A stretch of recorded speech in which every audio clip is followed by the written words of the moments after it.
against Bitcoin. It's going up forever.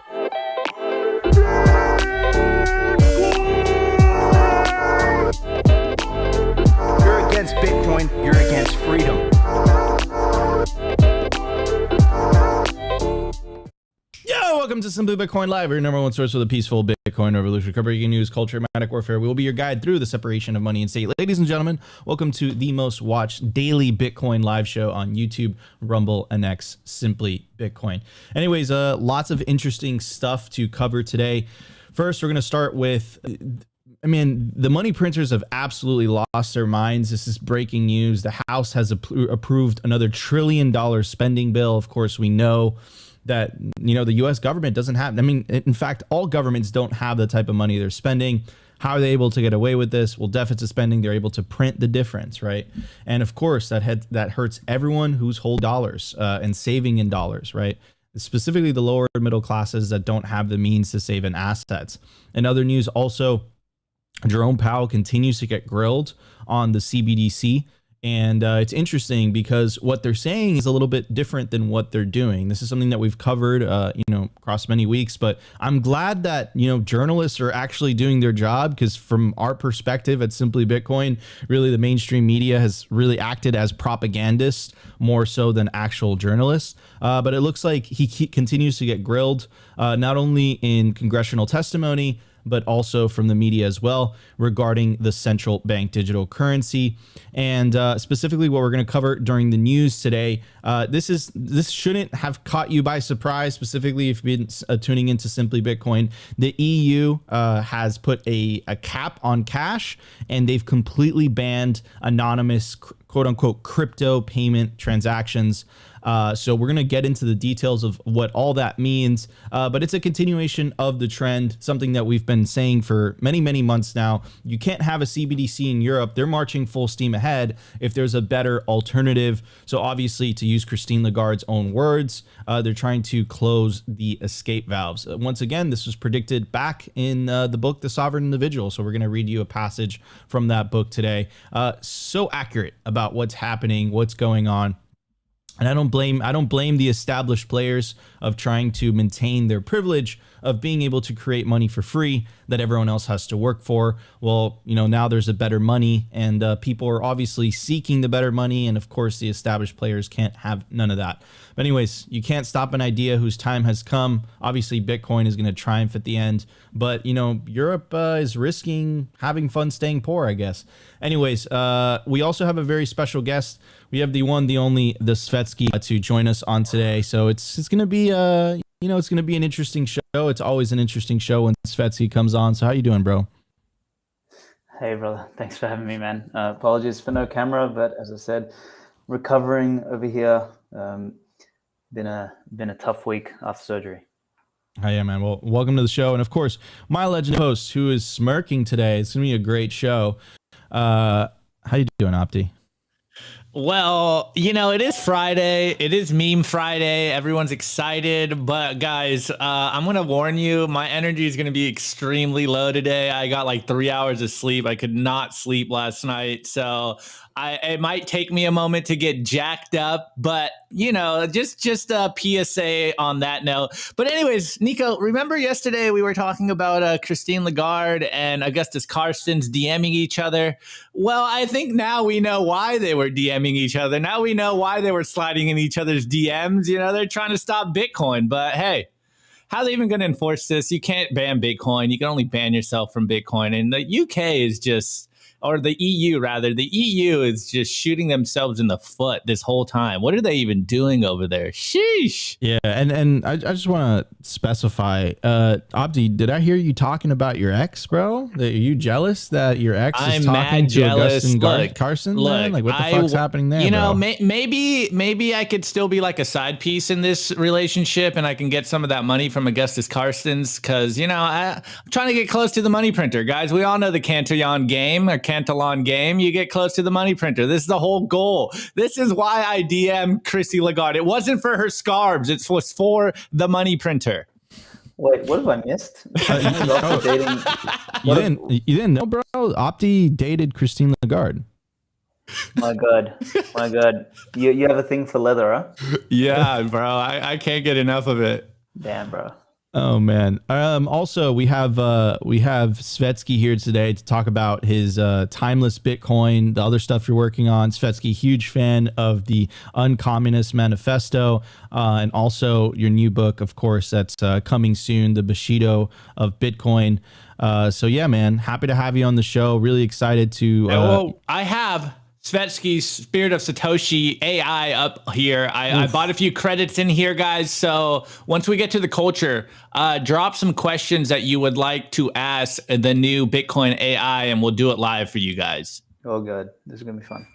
Oh, man. All right, we have a lot to uncover. We have a lot to unpack today, so it's going to be a hell of a show, ladies and gentlemen. Buckle up. But before we jump into the show, I do want to give a very special shout out to our lead sponsor. And of course, I'm talking about Bitcoin Well. Bitcoin Well is the best place to build your automatic self-custody Bitcoin stack. That's right. You can't buy Bitcoin on Bitcoin Well unless you're going to take self-custody. It is self-custody by default, which perfectly aligns with the Simply Bitcoin ethos of the separation of money and state. Go check out bitcoinwell.com today. Makes self-custody the standard in the United States of America. I also want to give a very special shout out to the Bitcoin Jackpot Contest, also being thrown by Bitcoin Well. You can go to bitcoinwell.com/contest for more details. And we're going to be doing giveaways as well. Last week, we gave away a seed plate every single day of the week. We've given away a book by Said Bunny. We've given away a passport by Foundation Devices. So go to bitcoinwell.com/contest. We want to hit a 10 million Satoshi jackpot by the halving. Currently, the current jackpot is about 3.1 million Satoshis. So if you go to bitcoinwell.com/contest, you sign up, you put in your email, and you make your first Bitcoin purchase, you earn yourself some points. And of course, existing users, you can go to the rewards tab in your Bitcoin Well account, and you can enter there. So check out this contest, guys. It's a big jackpot. Those are millions of Satoshis, which I mean, if Bitcoin does what we all think it's gonna do, might be worth some. Might be a good idea to get some just in case it catches on. All right, ladies and gentlemen, let's get to numbers. We have a lot to talk about today. Let's do it. Let's check it out. Here we go. The Bitcoin numbers. Is your Bitcoin in cold storage really secure? Is your seed phrase really secure? Stamp Seed's do-it-yourself kit has everything you need to hammer your seed words into commercial-grade titanium plates instead of just writing them on paper. Don't store your generational wealth on paper. Paper is prone to water damage, fire damage. You want to put your generational wealth on one of the strongest metals on planet Earth, titanium. Your words are actually stamped into this metal plate with this hammer and these letter stamps. And once your words are in, they aren't going anywhere. No risk of the plate breaking apart and pieces falling everywhere. Titanium stamped seeds will survive nearly triple the heat produced by a house fire. They're also crush-proof, waterproof, non-corrosive, and time-proof. All things that paper is not, allowing you to hodl your Bitcoin with peace of mind for the long haul. Stamp your seed on Stamp Seed.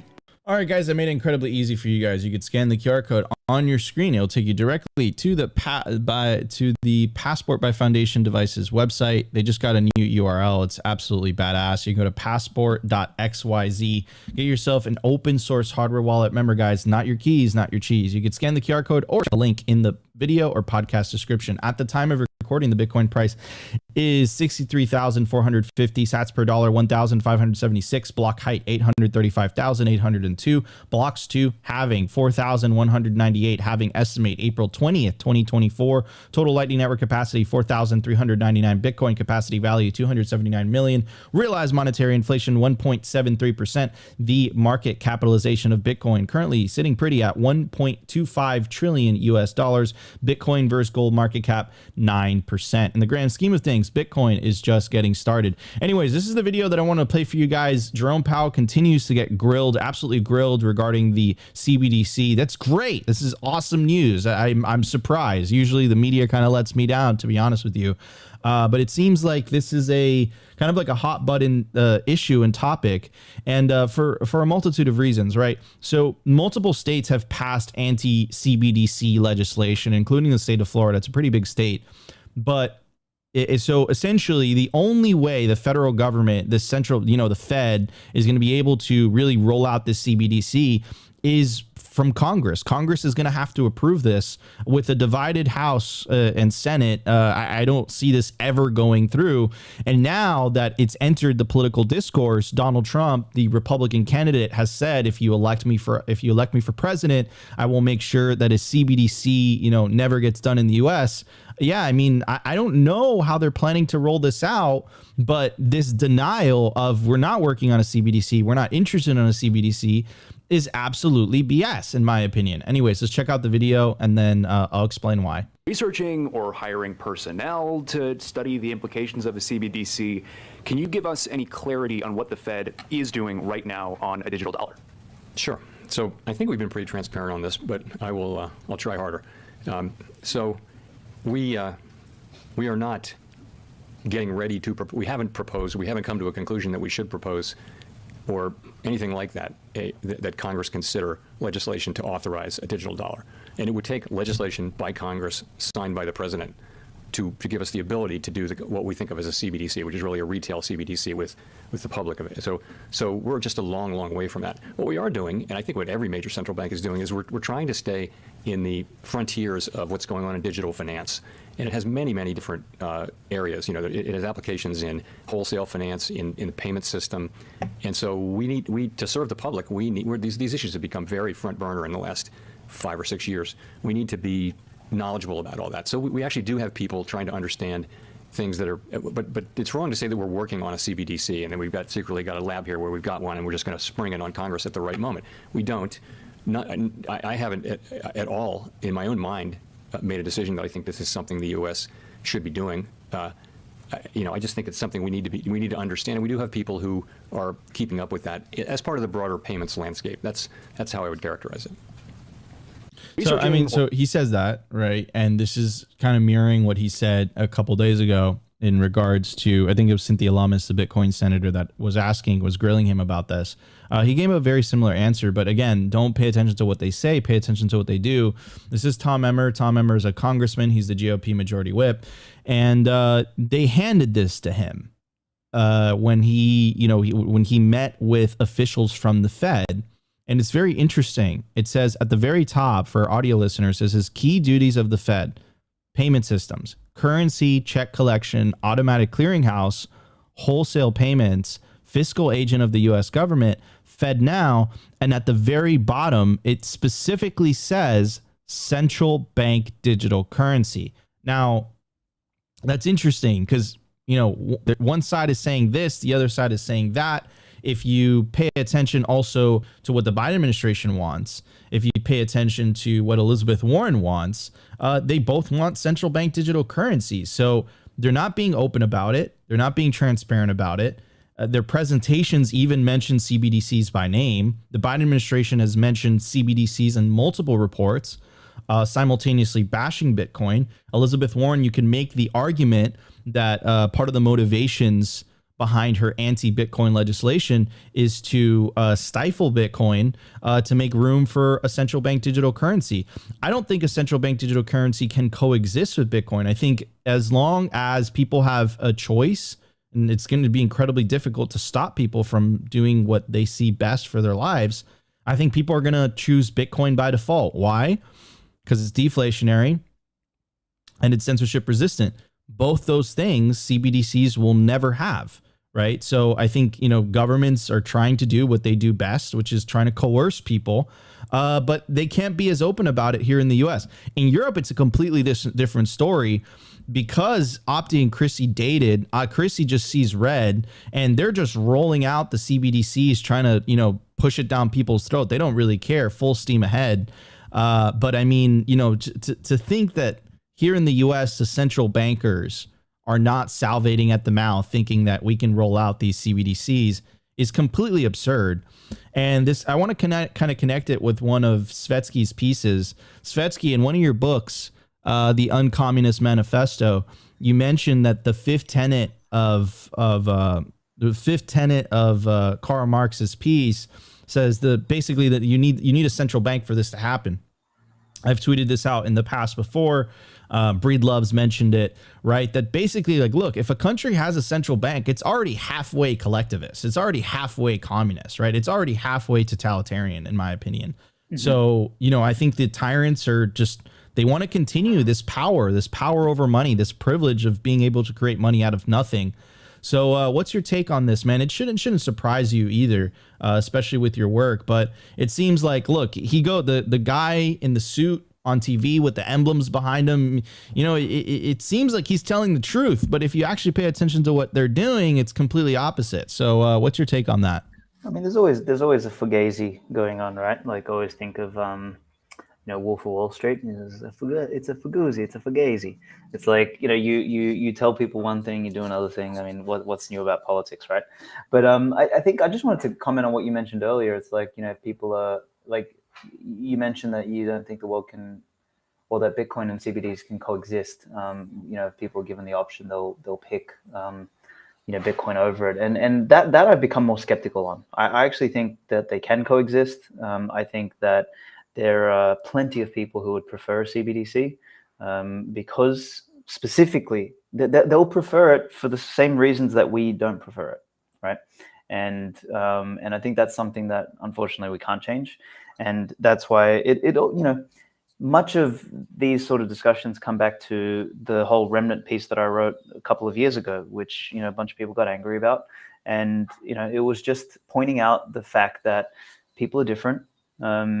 At the end of the day, like, you just can't help the lemmings, and if the same people who wanted to experiment on themselves and do all that sort of stuff, they're going to be the exact same archetype that believes that they need the government to fix everything, and they're going to be the exact same types that believe that the CBDC is going to be the killer app that allows governments to fix everything, and therefore they are going to beg for the CBDC. They're going to want it. They're going to dance for it. They're going to do whatever they have to do under the table to get their CBDCs, to get their hit, and they're going to look at us and they're going to laugh at us. They're going to be like, look at these idiots with Bitcoin. Like, why would they have Bitcoin? Like, what a dumb idea.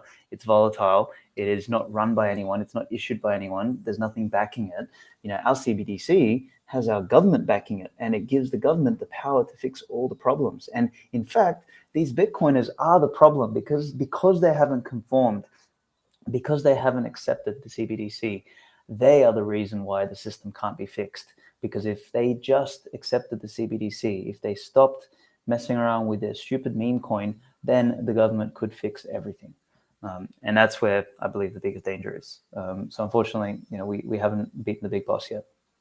It's interesting that I love that framing, right? This idea where the people that believe that government can solve problems efficiently are actually going to get angry with Bitcoiners for it's gonna be our fault.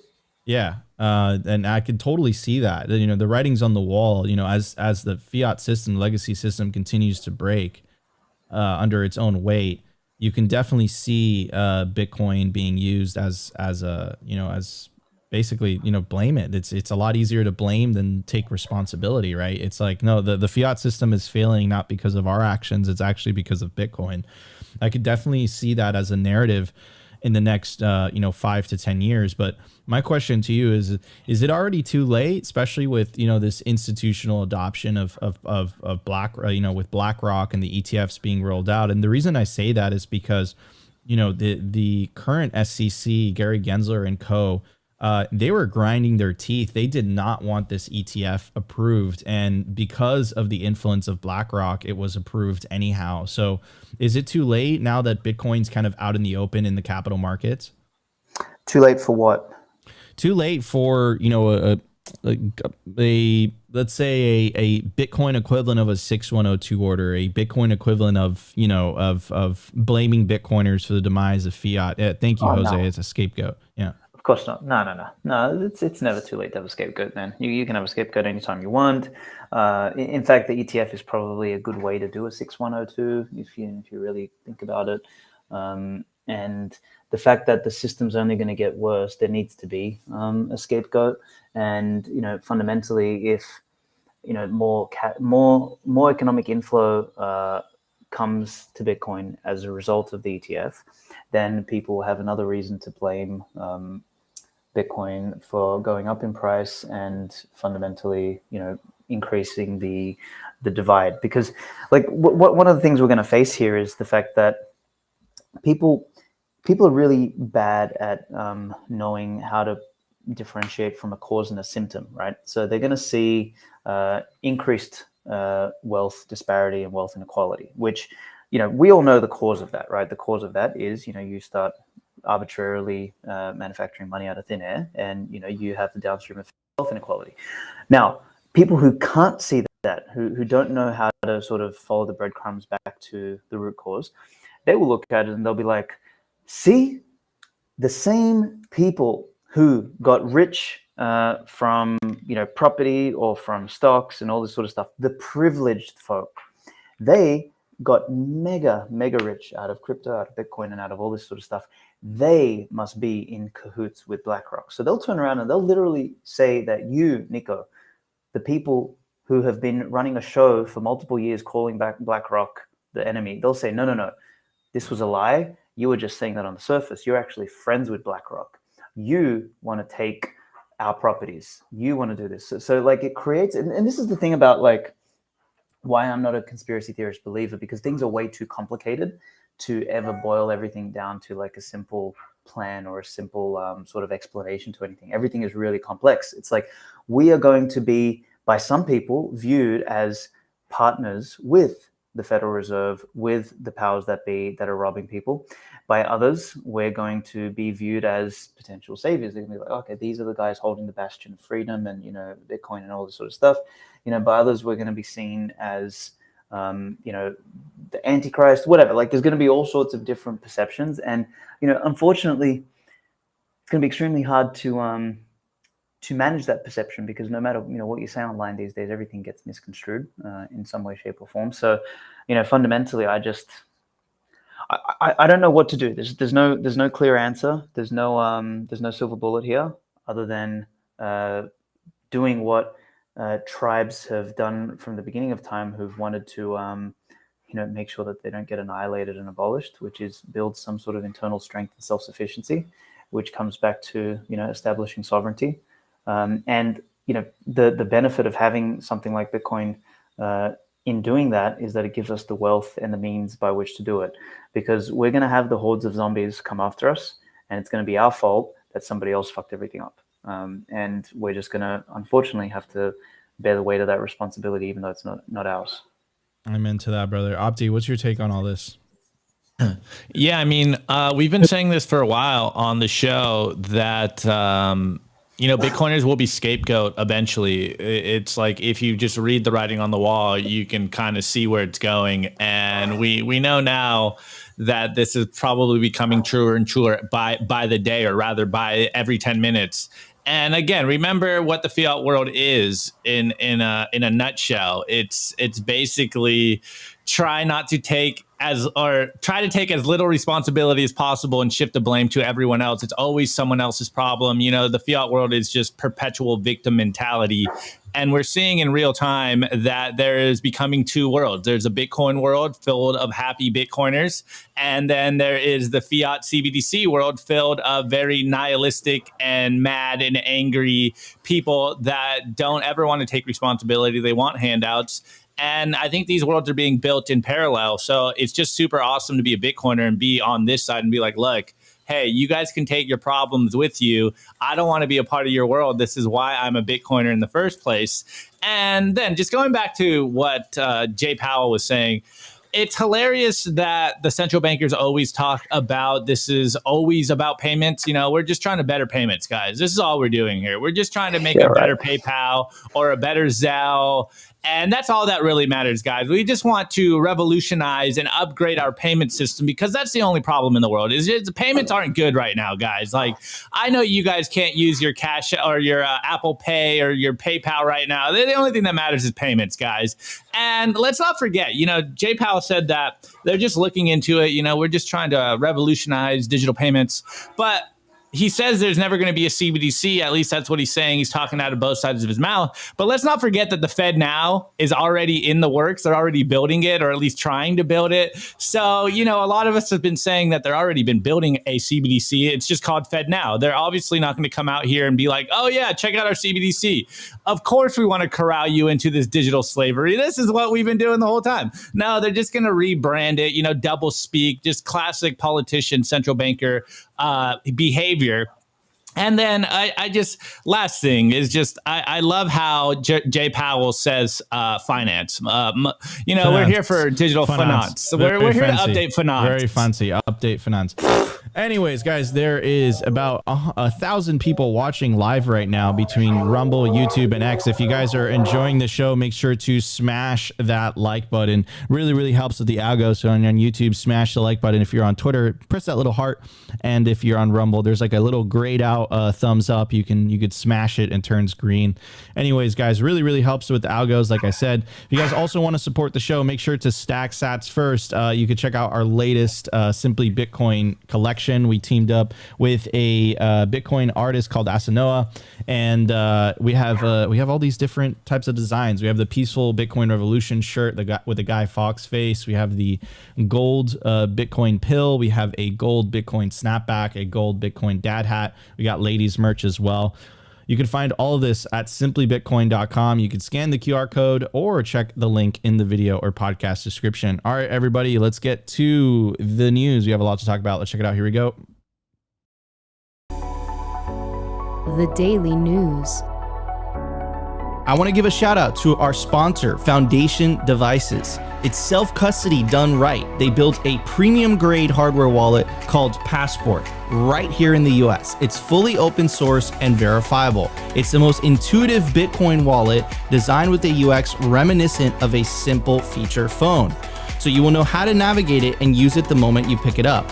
Get your Bitcoin off exchanges and into your own hands in just a few minutes. Experience the peace of mind that comes with taking ownership of your own keys. After a massive sellout during Bitcoin Miami 2023, the Passport is back in stock at foundationdevices.com. Bitcoin only, open source verifiable, completely air-gapped security model, gorgeous design craft, premium grade materials. If you're thinking about getting your Bitcoin off exchanges, this is the one for you. Check out the Passport link in the show notes below to learn more. Everybody, let's get to today's news. We have a lot to talk about, specifically coming out of the European Union. So this is an article that was dropped a couple days ago. The headline is EU cash cap and ban on anonymous crypto payment results in financial paternalism. How do you say that, Opti? It's a paternalism. Paternalism. It's a very strange word. Okay. Anyways, it goes on to say the majority of the EU Parliament's lead committees today approved far-reaching new anti-money laundering laws. Anonymous cash payments over 3,000 euros will be banned in commercial transactions. Now, I want you guys to pay attention to the wording: anonymous cash payment. So essentially, you just like, if they don't know who you are, apparently a cash payment over 3,000 euros is illegal. Right? Cash payments over 10,000 euros will even be completely banned in business transactions. And anonymous payments in cryptocurrencies to wallet operated by providers, quote unquote, hosted wallets, will be prohibited even for minimum amounts without a threshold. MEP and digital freedom fighter Patrick Barrère explains his vote against as follows, quote, generally prohibiting anonymous payments would be at best have minimal effects on crime, but it would deprive innocent citizens of their financial freedom. I completely agree. You can't have freedom without privacy. The medicines or toys I buy is nobody's business. To collect donations, dissidents such as the late Alex Nelly and his wife are increasingly reliant on anonymous donations in virtual currencies worldwide. WikiLeaks has also been already cut off from donations by credit card companies, where every financial transaction is captured and saved forever. This creates a honeypot for malicious hackers and law enforcement, as well as a chilling government shadow over every purchase or donation. This EU war on cash will have nasty repercussions. For thousands of years, societies around the world have lived with privacy protecting cash. With the creeping abolition of cash, there is a threat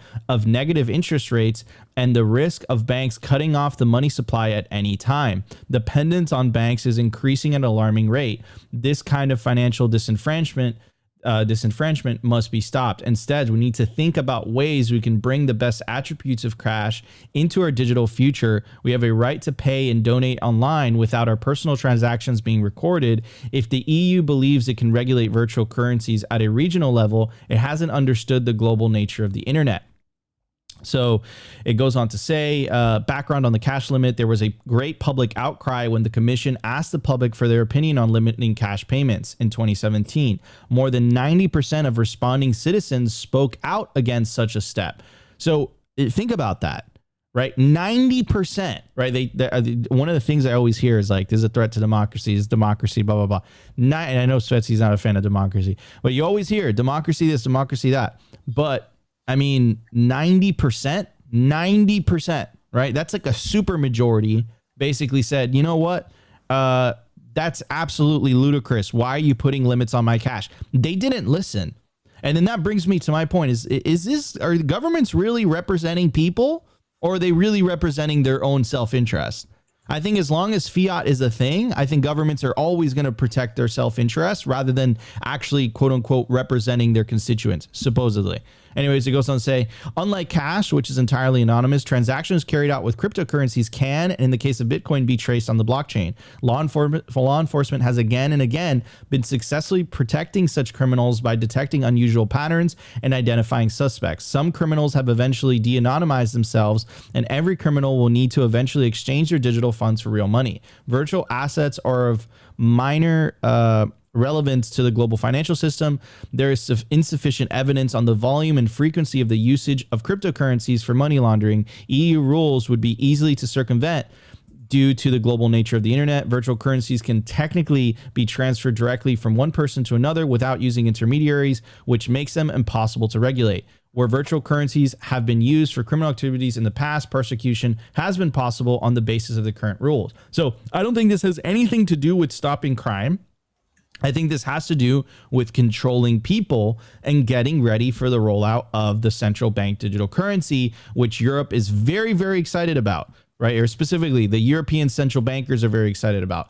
Now, while reading all of this, and specifically what I'm seeing with the press conference of Jerome Powell, I can't help to think that it reminds me of what I said in the very beginning, the book, The Sovereign Individual. Here are a couple passages I've highlighted.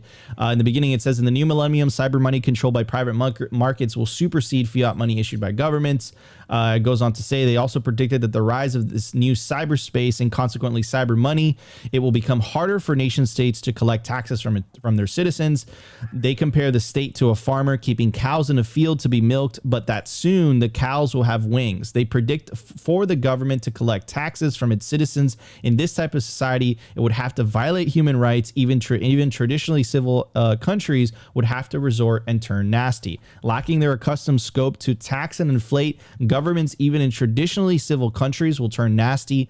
Businesses that offer services that facilitate the realization of autonomy by individuals will be subject to infiltration, sabotage, and disruption. Arbitrary forfeiture of property, already commonplace in the United States, where it occurs 5,000 times a week, will become even more pervasive. Governments will violate human rights, censor the free flow of information, sabotage useful technologies, and worse. I think this is where we are in the movie. It's incredibly obvious what is happening, how it's happening. Also on the speech front, we always talk about speech. I think freedom of speech is the first line for the freedom to transact. They're about to pass laws in Europe that will restrict speech on social media. So yeah, I mean, it's not surprising to me at all. This is the disintermediation of information, disintermediation of money playing out in real time in front of your eyes. And of course, I can't blame them for, trying to control money, but I think they're going to lose ultimately at the end of the day. I would not want to live in Europe. These arbitrary amounts, they're absolutely crazy. To be a criminal because you're buying something and the government doesn't know your identity and they set these arbitrary limits. Look, I'll give you guys an example. When they passed the Bank Secrecy Act in the 1970s, they basically said the same thing. Every $10,000 transaction, they didn't say it was illegal, but it had to be reported essentially. That $10,000 purchasing power in the 1970s is the equivalent to like $70,000, $80,000 today. But that limit stayed exactly the same, right? So I don't think it has anything to do with quote unquote stopping crime. I don't think it has anything to do, with quote unquote terrorism. I think it has to do with controlling people. And I think that if you control the money flows, you can control people. I think it's as simple as that. So none of this really kind of surprised me. Svetsky, I want to get your take, man. Europe is definitely going down the totalitarian route, in my opinion.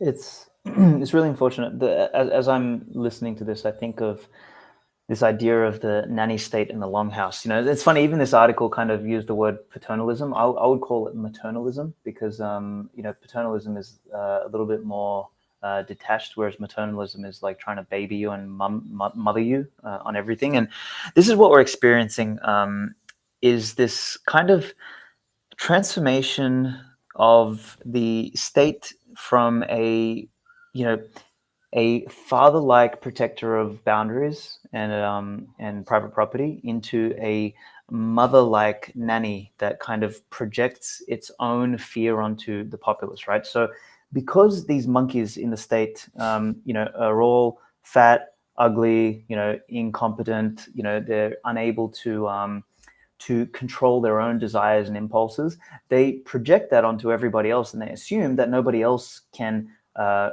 control their own desires and impulses. So they have to create this kind of like nanny state, longhouse, fucking HR department of a world. Like literally we live in a giant condom, basically. Like everything is about safety and like, making sure that everything is micromanaged. And what that does is it creates this kind of like environment of like, imagine working at a job where your manager was like literally standing there behind you, like, and looking over your shoulder 24/7. Like you don't get any fucking work done. Like you create this bureaucratic bloat in an organization because that fucking manager needs to justify his existence in a way that like gives him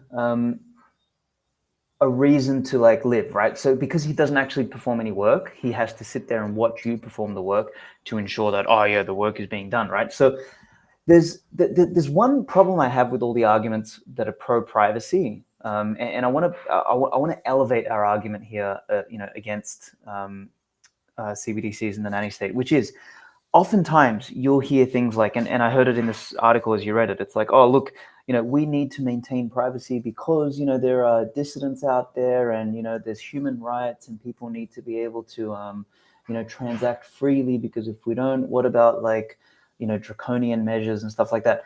The government can easily rebut that and say, well, look, you don't have to worry about it. The government is here to help you and you don't have to worry about us supervising your payments because we're not here to hurt you. We're here to help you, right? Really, the argument, and this is what we should elevate our energy on, is the argument should be, no, fuck you. I'm an adult. I don't need your micromanagement and supervision to perform a transaction. If I want to fucking buy something, it's my money, not yours. Eat a dick. Like, I don't need it for my human rights. I don't need it for my privacy. I don't need it just in case I'm a dissident. I need it because I am a fucking adult and I don't need your supervision. I don't need your fucking safety. I don't need your cushions. I don't need some mechanism to ensure that if I send money to someone, is it going to be safe or not? No, fuck you. And like, this is a different, like it's an argument with a different energy from the argument that I heard earlier in the article, which is, oh, but there are dissidents out there who need to collect money because if it's not anonymous, they won't be able to. It's like we are arguing from their frame of reference, which is we're victims and we might need privacy preserving money. No. We need to argue from a place of go and fuck yourself. I'm an adult. I don't need your training wheels in order to perform a transaction. I don't need your permission in order to be an adult. If I did, I wouldn't be a fucking adult. And like, there wouldn't be a society. Like, so I think this is like, it's a small shift, but it changes the energy and and it puts the frame back in our court with respect to why we're arguing about this. We don't have to justify why we need privacy money, or we need to perform private transactions because we might have a different opinion. No, it's like, I need to perform transactions because I'm a fucking adult. I don't need to give you any other reasons. Fuck you, basically. Amen to that. No, I completely agree.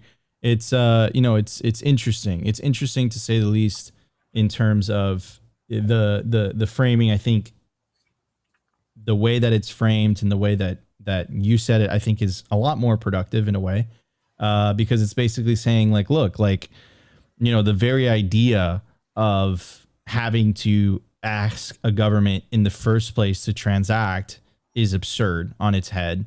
And, not defending the use cases, just the mere idea of, why exactly do you need to prove what I can and what I can't do with my money? And I think that's a much better way of putting it. And I think people really need to wake up to the fact that that's the way that the world has worked for thousands of years. It's only up until recently that, Svetsky, would it be safe to say that they've kind of like psyoped people into believing that, it's basically, if it's not this way, the world is gonna, the world's gonna spontaneously combust or something. Basically, literally, yeah. They've turned it. They've made everyone believe, and this is, I've said this in the past, and I have a whole thing in the new Bushido book where I talk about specifically, if you want to take away people's freedom, you don't do it explicitly by taking away their freedoms. You do it by slowly removing their responsibilities. Responsibility is the pathway to freedom. You don't have freedom without responsibility. And a lot of people in the Bitcoin space make this mistake as well. They call themselves freedom maximalist, and then they outsource the responsibility for certain things. Now, Bitcoin is a pill. It's a responsibility pill. It's an extremely important one. And it's the first step on the path to taking responsibility for other actions or other areas in your life.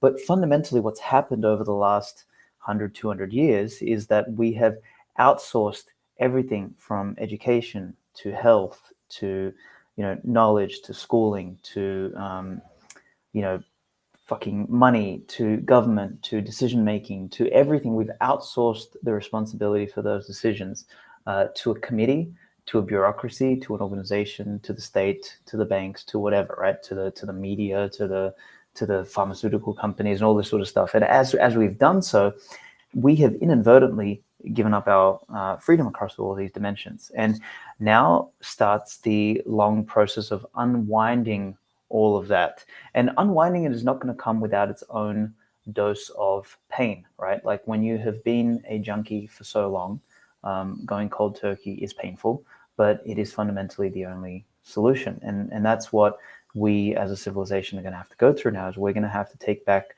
responsibility of things that we have forgotten how to be responsible for.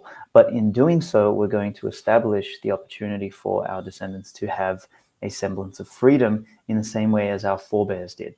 And this is like, we happen to be living in Clown World, not because Clown World spontaneously emerged, but because it was built on the back of a populace who has renounced their responsibility to have ownership over their lives, to be in positions of power, to be in positions of influence, et cetera, et cetera, et cetera. We basically let the monkeys into the driver's seat. So it's time to throw the monkeys out, and it's going to be painful. It's going to be long. It's going to be arduous. There's going to be moments where we think, oh fuck, maybe we shouldn't have done this, but we are going to need to push through and maintain that path, because it's the only way. Otherwise, we're just going to become a bunch of Wallies. If anyone's seen that movie, basically a bunch of fat blobs sitting on a chair, consuming soy and, fucking mainstream media.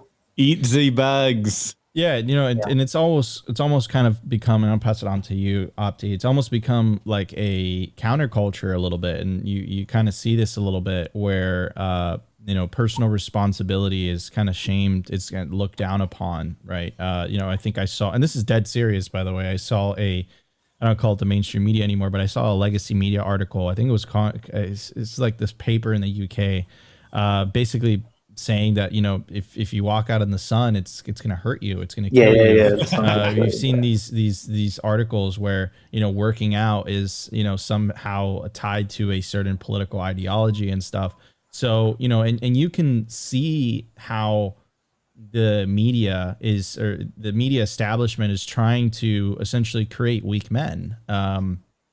It's very difficult, I think, to control, you know, a strong men. I think it's very difficult to control independent thinkers, and I think it's very difficult to control people that are not necessarily dependent on the government. And I think there's kind of like a information war on that right now. They're obviously the two fronts, and it's completely clashing, man. So yeah, I agree with a lot of your statements, in the sense that, you know, this is going to be interesting to see how all of this plays out. But especially, I can't help to think that this is going to take a little bit longer than people realize, because I think a lot of people have been used to growing up in a world where, you know, the so-called nanny state is basically taking care of them, right? It is you know, is responsible for a lot of these things.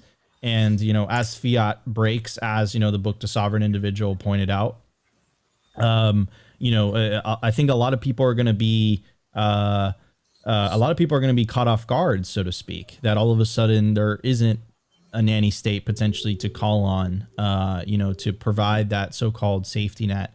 What would you say about that? Well, I mean, it's going to be, look, the greatest opportunities are found during the periods of the greatest turmoil, right? So it is going to be, and I used to remember Jim Rohn used to say this, is that it's, you know, it's the worst of times and the best of times. And this is fundamentally going to be the worst and the best of times simultaneously, is those of us who have the capacity to strap on our balls, literally, and to claim territory, to claim space, to conquer. Again, if you can find that vitality and that energy inside you to go and fucking do that, none of this, you know, gay libertarian, like, oh, you know, non-aggression principle, I'll just stay here and, you know, not, I'll go on the seasteading and whatever. Like, no, fuck that.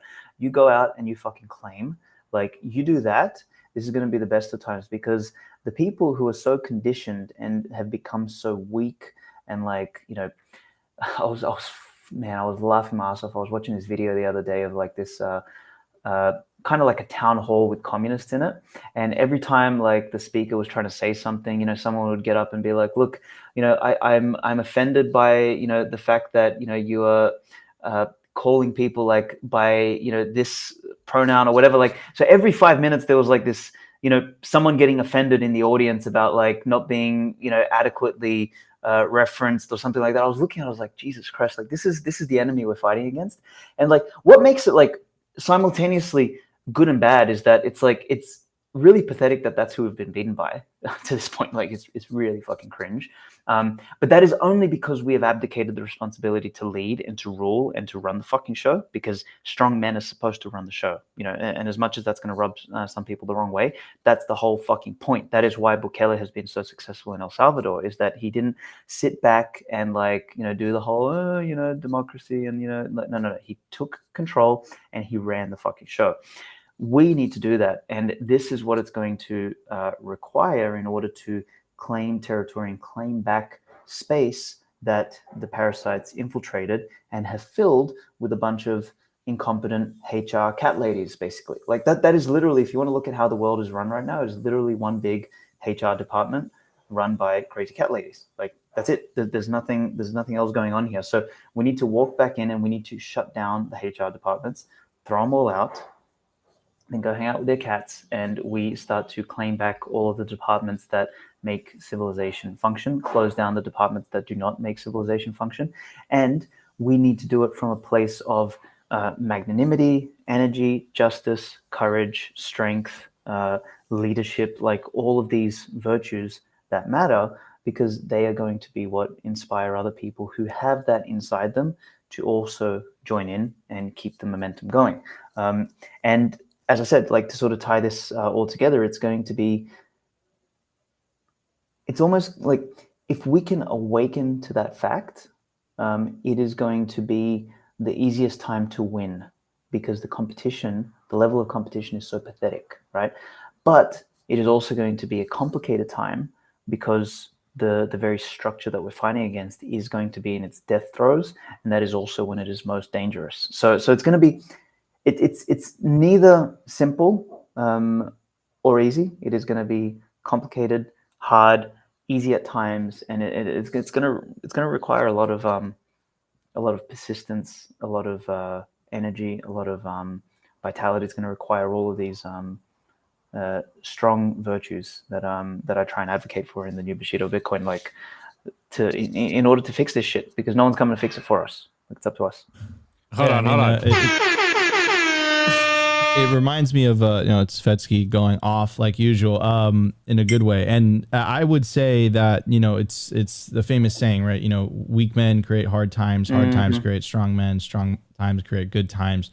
We're like kind of in this phase right now where we're in hard times, and I think that's creating the new generation of strong men that I believe is gonna make the world like a better place, man. I mean, and you see this in El Salvador, you see this with the recently libertarian elected president Argentina.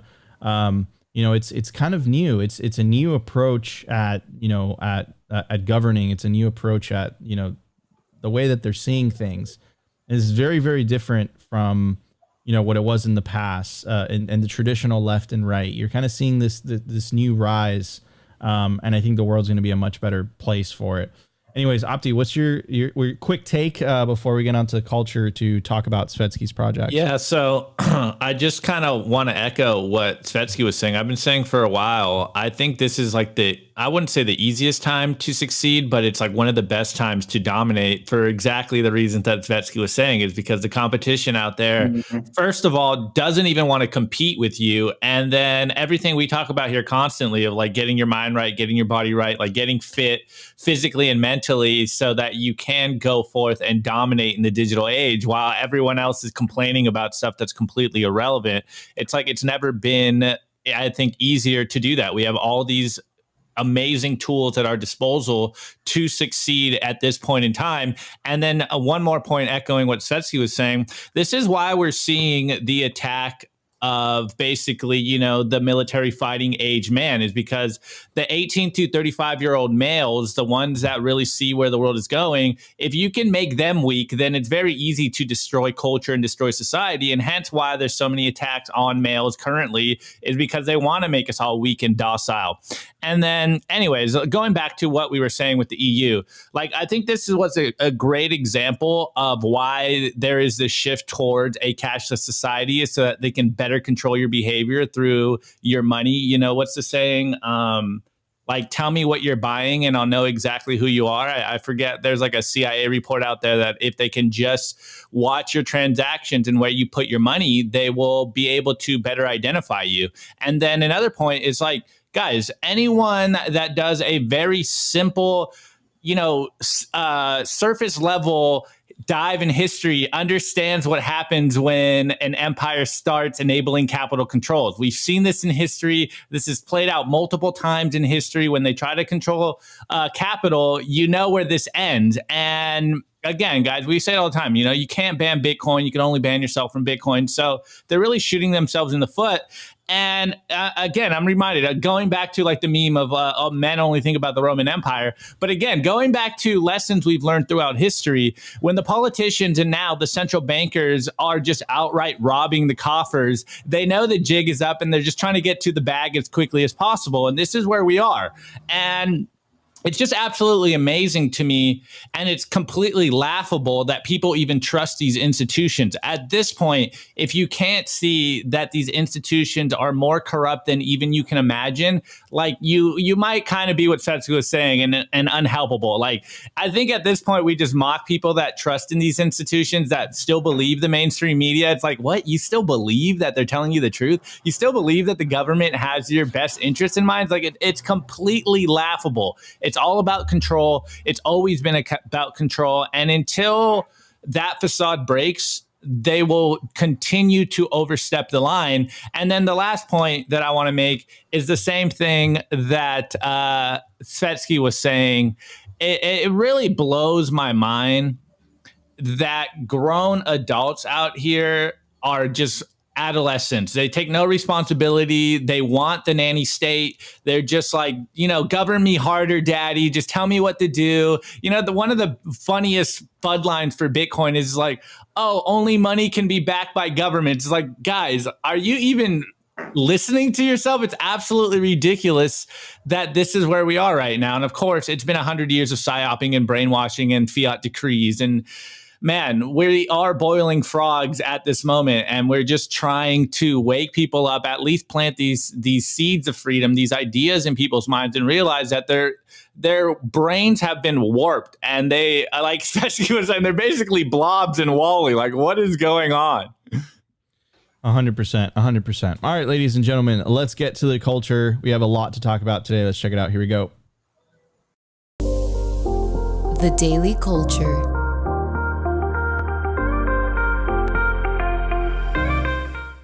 All right, ladies and gentlemen, before we get to the culture, I do want to give a very special shout out to our sponsor, Kabimrex, the most trusted place to buy, sell, and host mining equipment. You can check out the inventory by scanning the QR code on your screen or check the link in the video description.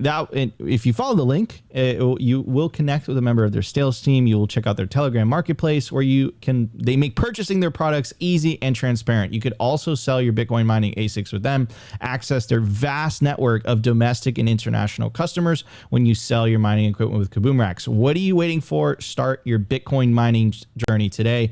Check out Kabimrex. All right, Opti. What are we talking about today, my friend? All right. So we got a lot of stuff on the docket today, but we are running kind of short on time. So let's just jump into 21 questions, Svetsky. I have a sneak peek copy here. I'm not going to, show too much. I'll just show the cover here for you guys. But what is 21 questions, or the beginner's guide to Bitcoin, 21 questions?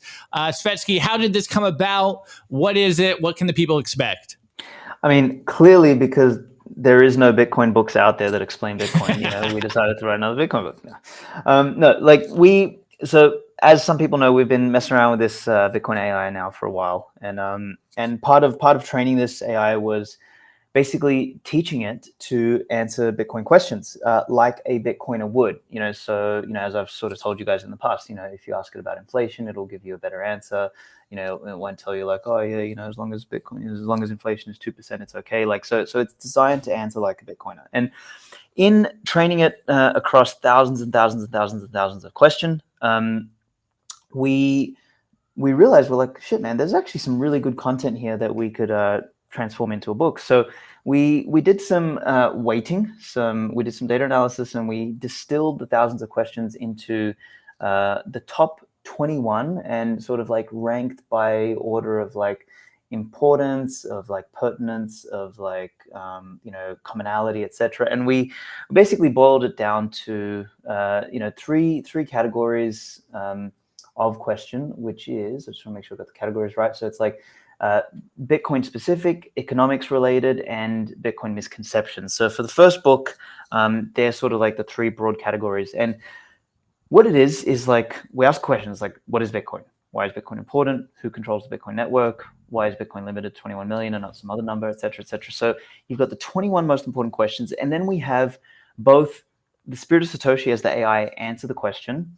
And then we got a whole assortment of, Bitcoin thinkers. So like everyone from Armin the Parman, Guy Swan, Max Hillebrand, Giacomo Zucco, Knut Svanholm, Princey. We've got, who else we have there? We've got CK Snarks. We've got Brunel. We've got Peter Sinonji. We've got Nico. Are you in there? I'm pretty sure you're in there as well somewhere. I never got to writing it. Unless you never got, yeah. There you go. You canceled yourself from the book. I'm sorry.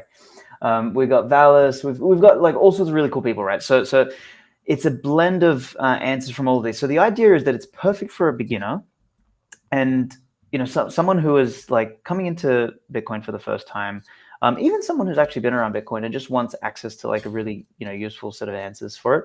You can open to any page, and it's designed so that each page is an answer to that particular question. So at the top of the page, you see the question on every single page that is related to that answer, and then you see 4, 5, 6 different answers to that question. So the idea is we're going to do a whole series of these 21 questions books. We're going to do the FUD edition. We're going to do the Lightning edition. We'll probably do like a Nostr edition. We'll probably even then branch out into like, the homeschooling edition, the health edition and this and that. So it's kind of like the idea of 21 questions. If people want to know about a new topic, there is roughly sort of these 21 questions that'll help you get the initial grasp of it.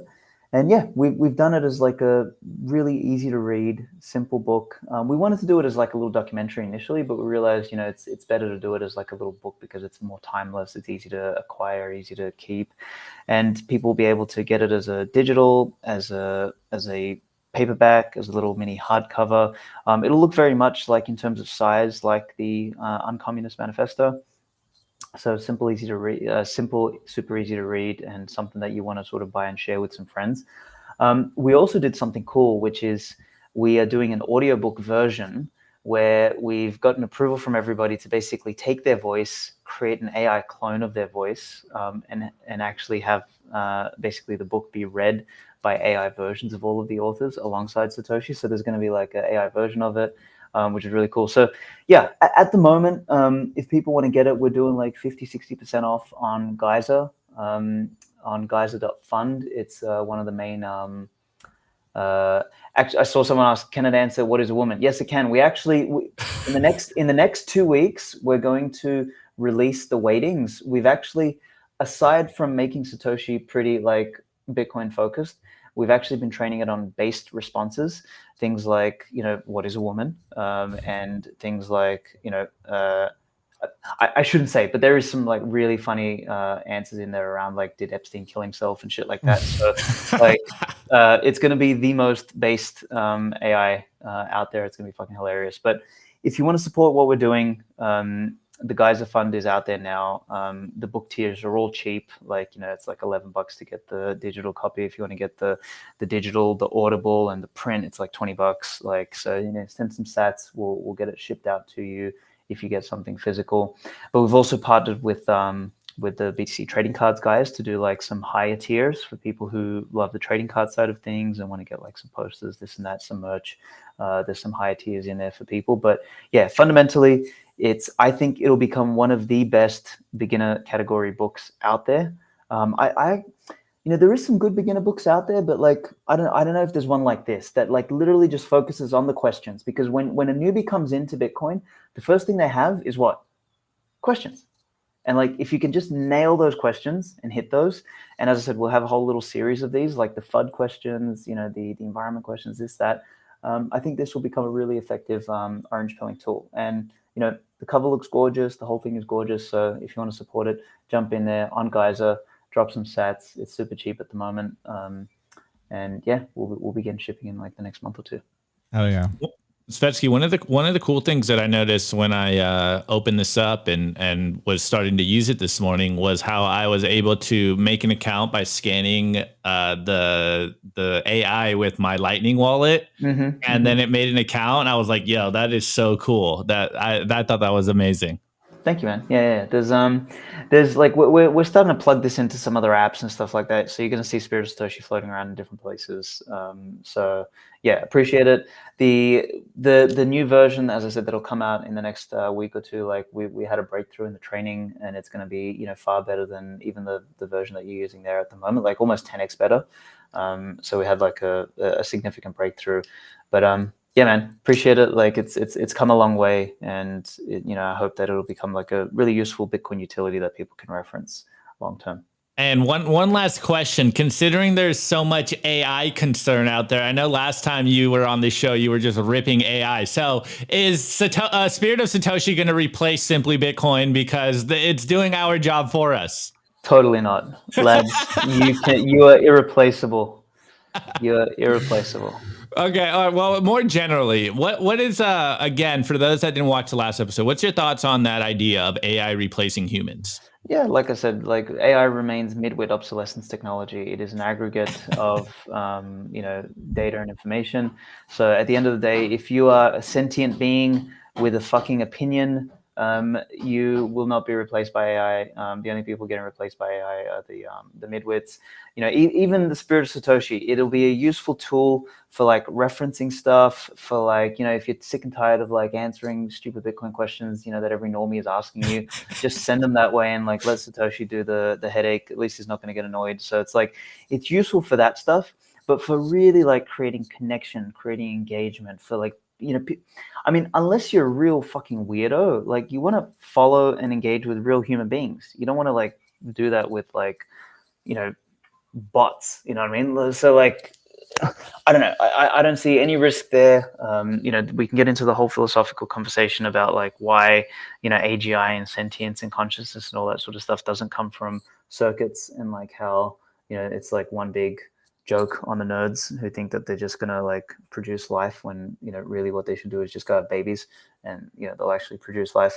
So it's like, it's all, the AI thing is like super, super, super cringe. And at best, like, we've invented really cool linguistic or conversational search engines. And that's really, really, really, if we boil it down, what we have here. And you as a human being, if you are not more useful than a search engine, you got bigger problems to worry about. So like, at the end of the day, like if you think a search engine is going to replace you, I'm sorry, you're probably not human in the first place and you should be replaced. If you're not worried about that, you'll be fine. And, everything will be good.